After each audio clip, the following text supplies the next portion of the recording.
arracher la porte d'une forteresse avec une foi plus forte que l'acier. Voici l'histoire de Ali et la forteresse de Khaybar.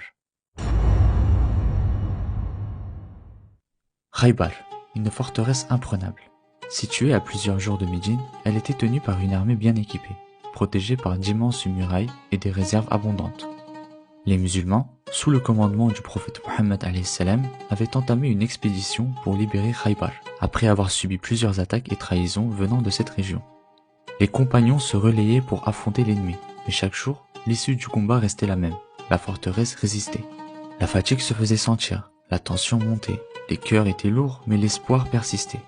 Alors, le prophète a.s. prononça une parole mémorable. « Demain, je donnerai l'étendard à un homme qui aime Allah et son messager, et qu'Allah et son messager aiment.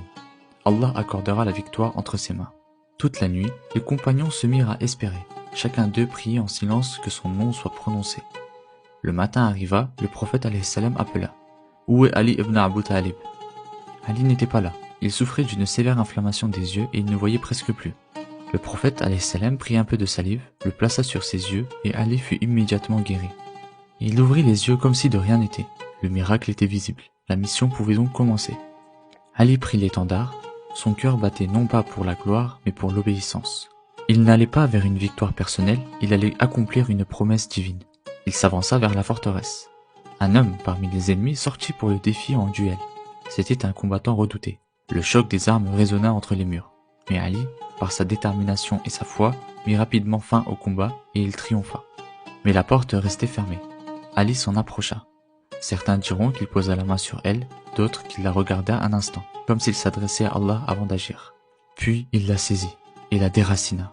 D'un seul élan, il arracha la porte de ses gonds et s'en servit comme bouclier pour l'assaut. On dit que plusieurs hommes, des années plus tard, essayèrent de la soulever ensemble, sans succès. Ce n'est pas la force de son bras qui a ouvert cette forteresse, c'est la force de sa foi, sa confiance totale en Allah et son amour sincère pour la vérité. Ali n'a pas